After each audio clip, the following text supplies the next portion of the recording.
Riquet, Raphaël, non, moi, c'est moi qui le lance. C'est vous. Moi, mon système, il me va très bien. Regardez ce qu'il déclare. J'ai rien changé à la mi-temps, car je pensais que ce système était le meilleur. Voilà. Je pense toujours qu'il était le meilleur. Il l'a dit à nos collègues de Canal+.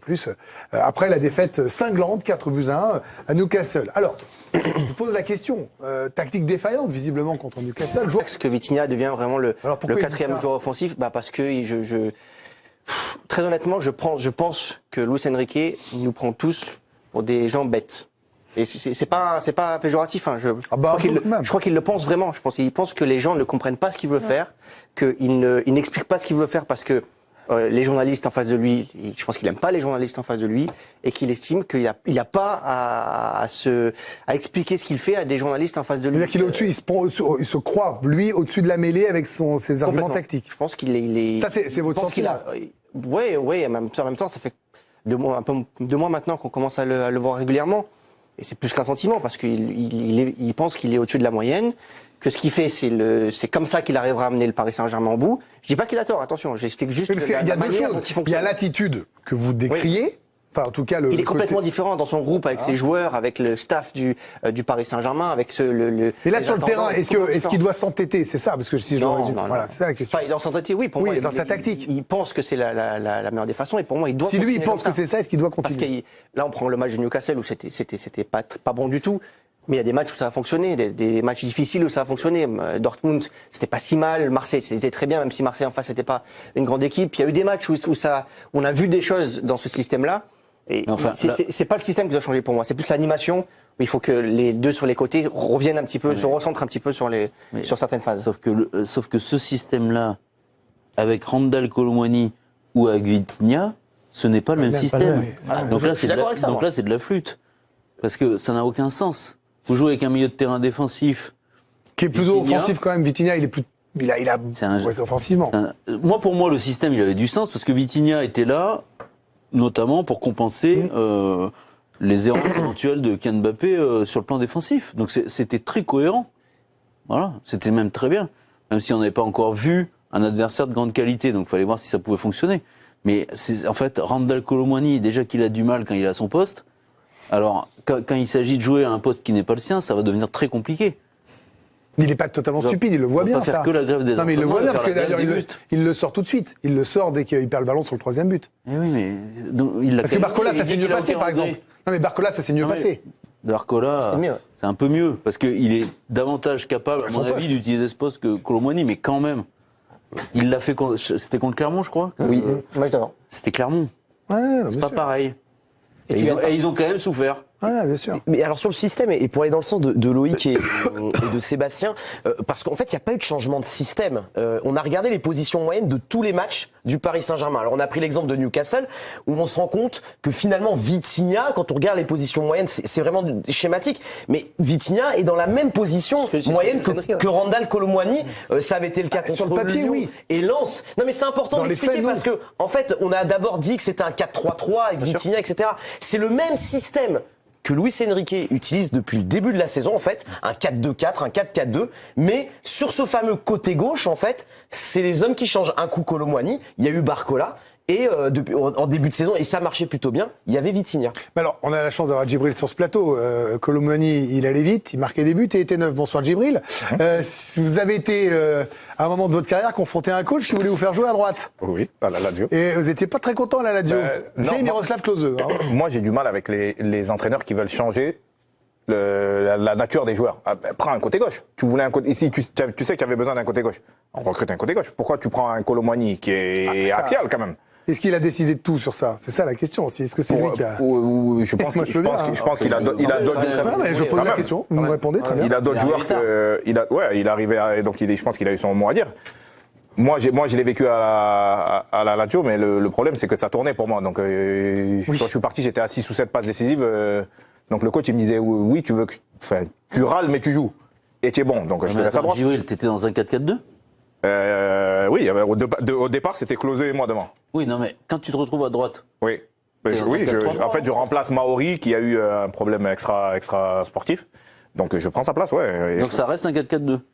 Oui, il y avait Maori et un autre joueur devant, un joueur à 2 devant. C'est complètement, t'es beaucoup plus près de la ligne que dans la surface. Donc j'étais vraiment côté droit. Pas content de faire des passes décisives, quoi. Plutôt but, plutôt envie de faire. Mais alors, donc, c'est quoi là? Est-ce que Colomoni, par exemple, qui est encore peut-être pas aussi expérimenté malgré ce qu'il a déjà fait, va tolérer, supporter? Est-ce qu'il va pas perdre ses joueurs en cours de route en faisant ça? Non, il va être obligé d'accepter de jouer pour l'équipe et de. Est-ce qu'il a les moyens de jouer à ce niveau-là, à ce poste-là, à ce niveau-là?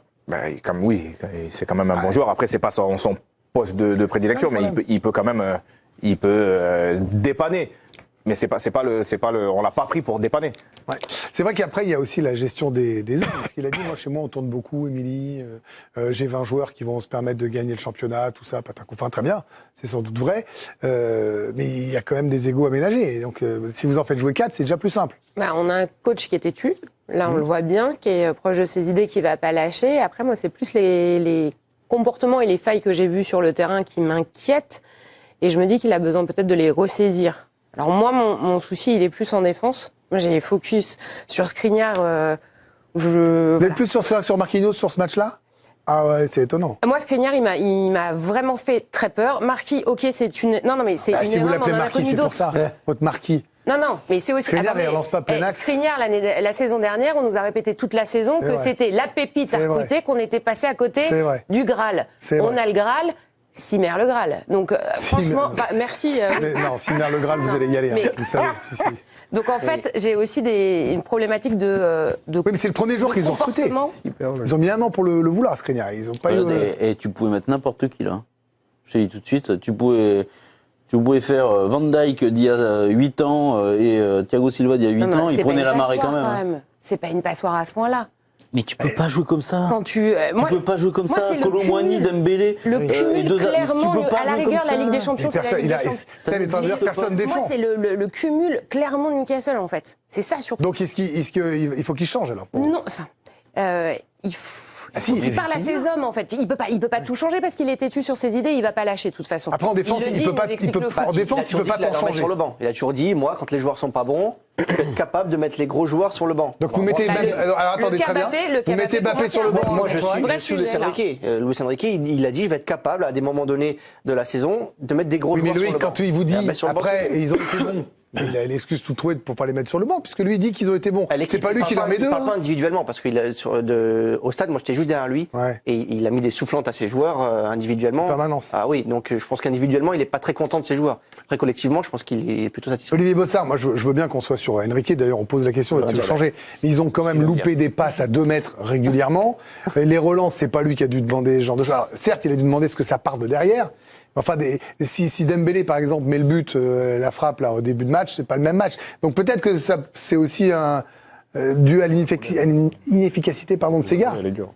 Oui, je suis d'accord. C'est souvent, c'est à chaque fois d'ailleurs les joueurs qui sont sur le terrain, mais ce mauvais match, il part de quoi? Il part d'une erreur de Enrique à la base et de cette formation. Il s'est planté. Et c'est pour ça que moi je dis que c'est d'abord à Enrique de changer avant de changer la totalité des choses. Je voudrais moins d'orgueil et un petit peu plus de lucidité en fait. L'orgueil, vous voulez dire qu'il a sous-estimé Newcastle? Totalement. Pour arriver avec 2 milieux de terrain dans une équipe aussi athlétique que Newcastle, c'est à se demander s'il les avait vus jouer depuis le début de la saison. Franchement, moi j'ai pas compris. Et ce que j'ai pas aimé, c'est qu'il voulait pas admettre son erreur. À un moment pendant le match, on voyait tous que ça prenait l'eau au milieu de terrain. On se dit il va y avoir un changement. Finalement, ça revient après la mi-temps, toujours rien. On voit finalement que Colomboigny finit par sortir. On se dit, Vitinha va rentrer. Non, toujours pas. On met Barcola et on reste dans ce système-là. Est-ce que justement, c'est pas ça? Pardon, je me fais l'avocat du diable pour le coup, puisque c'est le truc. On a souvent reproché au PSG de vouloir changer, de paniquer à la première défaite, de ce genre de choses, qu'il n'y avait pas de maître à bord. Là, il est tout seul, personne lui tape sur les doigts, visiblement, s'il perd, s'il gagne pas. Est-ce qu'il ne faut pas lui laisser le temps de voir s'il n'aura pas raison dans 3 mois? Peut-être, mais là, pour le coup, il y a un vrai manque de lucidité sur lui-même. Je pense qu'on l'a à peu près tous vu que ça n'allait pas. Et je trouve même, et Loïc l'a souligné, qu'il y a presque même un peu trop d'arrogance chez lui. Il y a eu cette question aussi, pourquoi est-ce que vous n'avez pas fait de changement? Sa réponse, c'est moi l'entraîneur. Je comprends pas ce genre de réponse. J'ai l'impression de revoir le Luis Enrique de 2022, celui qui voulait pas parler à la presse, celui qui avait son casque et qui avait sa chaîne Twitch et qui voulait parler à personne.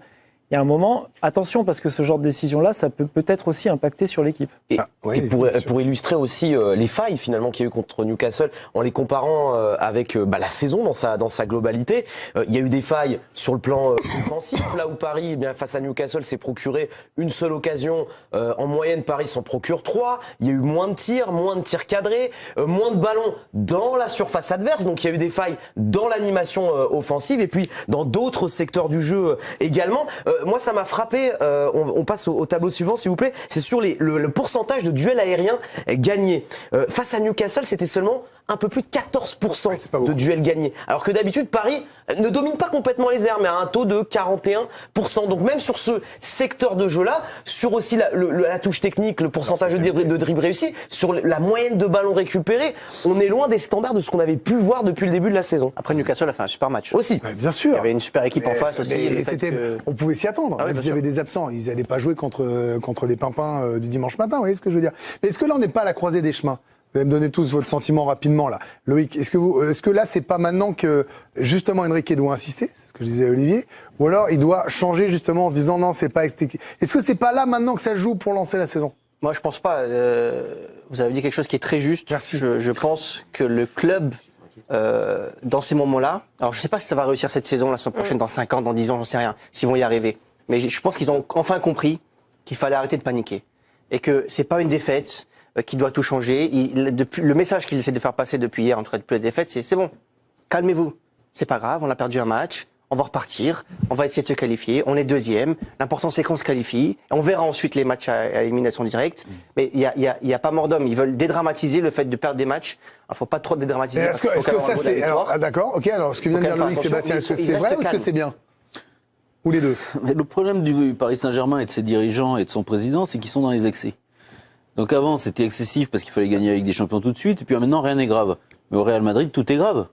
Et pour mais une défaite, c'est grave. Je vous garantis que si le Real Madrid prend une secouée comme le Paris Saint-Germain a pris une secouée à Newcastle, ça secoue aussi à l'intérieur de la Maison Blanche. Donc en fait, ça n'a pas de sens.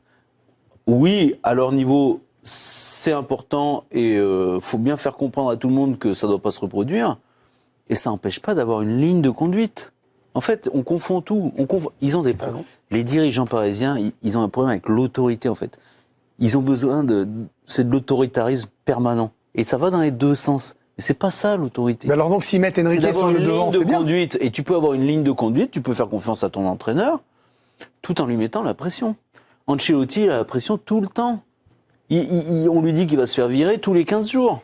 Mais est-ce que là, c'est pas trop tôt? Enfin, mais c'est ça, surtout, c'est d'un point de vue calendrier, en fait. Je pense que s'ils veulent le laisser faire, malheureusement, là, ils ont tellement été excessifs que là, ils envoient le message aux joueurs. Bon, allez, les mecs, c'est sympa quand même. On joue qui ce week-end? Non, bon, s'il y a nul, c'est pas grave non plus. Non, mais peut-être ça. Il laisse peut-être Enrique dire à ses joueurs, en revanche, il faut gagner dimanche. J'espère qu'ils vont gagner. Greg, au Real Madrid, parce qu'on parle du bilan de Carlo Ancelotti au Real Madrid, mais quand on prend le bilan de Luis Enrique au PSG, là, ce début de saison, vous parlez de défaite, mais il y a seulement que 4 victoires. Il faut quand même le rappeler. C'est la plus mauvaise performance d'un coach depuis Antoine Kombouaré quand il était le coach de ce PSG en 2009. C'était pas tout à fait le même PSG. C'était pas le même PSG. Non mais voilà, toute proportion gardée. Donc oui, mais alors c'était le début de l'RQSI. Là, on n'est plus au début de l'RQSI. Il n'a que 4 victoires. C'est le plus mauvais bilan. Bon, on continuera d'en parler parce que le PSG joue à Rennes dimanche. Ouais, Juventus, j'espère bien. Moi, ça va pas. Notre début de saison, c'est du n'importe quoi. On est 5e de Ligue 1, et en Ligue des Champions, on est 2e du groupe, et on s'est fait gifler par Newcastle, et j'ai peur du match contre le Milan AC. Sérieusement, j'ai peur. On a viré Neymar et Messi en pensant que c'était Mbappé la solution, mais là, je commence à penser que c'est peut-être lui le problème. On a écouté, on a viré les joueurs, on a viré Verratti, on a viré tous ceux qui n'étaient pas sérieux. On a même pris ses potes. On a pris Colomani, on a pris Dembélé, on a pris son frère et Ethan Mbappé on l'a pris. Franchement, il n'y a même pas le niveau pour être pro. Il n'y a même pas le niveau pour être même amateur. Vous voyez ces matchs avec les jeunes, le mec il est pas bon. On a pris son frère, on était à 2 doigts de prendre son père en tant qu'entraîneur adjoint. À 2 doigts. On a failli prendre Deschamps en tant qu'entraîneur. Tellement on l'a écouté. C'est devenu le Kylian Saint-Germain parce qu'il nous a dit qu'il était le futur et que c'était lui la solution, qu'il fallait lui donner les moyens, qu'il fallait lui donner une bonne équipe et qu'il allait la porter. On l'a écouté. Il s'est plaint du coach, on a enlevé Galtier, on a ramené Luis Enrique, mais on n'aurait pas dû l'écouter, on se dirige tout droit dans le mur. On a vu des stars parce qu'il y a trop d'ego, mais on a pris un coach qui a un plus gros ego. Non, Luis Enrique, il a vu que le dispositif, que la tactique fonctionnait pas, mais le mec il préfère perdre le match que perdre la face. Sérieusement, il préfère. Le mec veut pas reconnaître qu'il a tort. Qu'il a gagné une Ligue des Champions. Et c'est pour ça qu'on l'a pris. Et qu'on était prêt à l'écouter parce qu'il a gagné une Ligue des Champions. Mais en quelle année? En 2015. Ça remonte maintenant. Et le mec est bloqué dans le passé. Il croit encore en 2015 à jouer le tiki-taka, faire des passes. Les Anglais, ils allaient à fond. Hein. Un jeu de transition, 3 passes, ils étaient déjà devant le but. Alors que nous, il nous faut 1000 passes pour atteindre ne serait-ce que le milieu de terrain. 1000 passes. Il a pas compris. Ou encore, tu peux faire ton 4-2-4 quand au milieu, t'as Iniesta, t'as Xavi, t'as Modric, t'as Camavinga, t'as un milieu incroyable. Là, tu peux mettre 2 au milieu. Mais quand t'as Ugarte, déjà qui est là que pour récupérer le ballon, et Zaïre Emery, le mec il a que 17 ans. Le mec il a même pas encore le bac. Le mec il vient à peine de passer la douane. C'est la première fois qu'il va en Angleterre. Le mec contre Newcastle, c'est sa première fois en Angleterre. C'est la première fois qu'il passe la douane et tu crois qu'il va passer 4 joueurs. Non mais arrête aussi, non. À part Vitinha, on avait qui sur le banc? Sérieusement, Fabien Ruiz, Carlos Soler? Non. Alors qu'un Verratti, avec un poumon rongé par le tabac, rongé par la nicotine, il aurait pu au moins prendre le ballon et nous faire respirer ce milieu-là. Il aurait pu au moins. Mais c'est pas avec ce genre de milieu, avec ces joueurs-là, que tu peux faire un 4-2-4. Mais il veut pas reconnaître qu'il a tort. J'en suis sûr, dans le match contre Rennes, il serait capable de remettre la même équipe pour qu'elle gagne et pour prouver qu'il a raison. J'en suis sûr et certain. C'est un mec comme ça, c'est un mec têtu. Et c'est peut-être même un nouveau problème, on sait pas. On verra. Mais en tout cas, le Mbappé, il était là, mais t'as changé. T'arrives même pas à courir. Mais c'est normal, on voit que t'as quelques kilos en trop. Au lieu de faire ta préparation physique avec l'équipe là en juillet, au lieu de courir derrière un ballon, en juillet t'as fait que courir derrière le blé. À négocier, t'as négocier ta prolongation de contrat, t'as fait que courir derrière le blé. Tu t'es engraissé. Bon, on l'a vu que tu t'es engraissé. Sur le terrain, t'arrives même pas à courir. Les sprints, c'est plus les mêmes. 3 matchs en mettre un but. Mais en même temps, c'est normal, il n'y a plus les mêmes passeurs. Mais là, tu te rends compte maintenant. Mais Mbappé, demain, tu viens vers lui, tu demandes combien il pèse, il va te dire 500 millions. Mais on parle pas d'argent, on parle de kilos. T'as pris combien en plus? Le combat de Doumbé, on t'a vu l'apaiser. Mais toi aussi, t'aurais dû te peser. Oui, parce que là, t'es pas en forme. Physiquement, t'es pas en forme. On le voit tous que t'es pas en forme. Et t'es là, tu fais genre. Sauf que là, le problème, c'est que l'équipe, elle repose que sur toi. Un peu Messi et Neymar pour aussi des fois sauver l'équipe, faire des coups d'éclat, des coups de génie. L'équipe, elle repose que sur toi. Donc, reprends-toi en main et porte cette équipe. Donc là, c'est une vraie question que je pose. C'est est-ce qu'on aurait dû vendre Mbappé, garder Messi et Neymar et voir ce que ça aurait pu donner avec un autre collectif et jouer peut-être autour de Messi. Et je vais peut-être autour de Messi. Est-ce qu'on aurait dû faire ça? Ou est-ce qu'on a bien fait de garder Mbappé? Franchement, là, c'est une question que je pose à tout le monde. Dites-moi ça dans les commentaires. Mais après, là, qui vont dire oui, tu t'emballes trop, ça peut avoir des faits. Mais c'est le début de la saison. Cette défaite, elle vient juste montrer les lacunes de ce début de saison. On est quand même 5e de Ligue 1. Le pire démarrage de l'histoire du PSG depuis l'ère des Qataris. Sérieusement. Et on dirait qu'on s'affole pas. Il y avait Messi et Neymar dans l'équipe, on serait en train de s'affoler tous les jours. Mais là, on s'affole pas. Là, on prend la légère. Non, on prend pas la légère. Quand même. C'est que moi qui m'alarme. Je sais pas. Dites-moi dans les commentaires ce que vous en pensez. Est-ce que vous êtes d'accord avec moi ou pas? Et on se capte plus tard.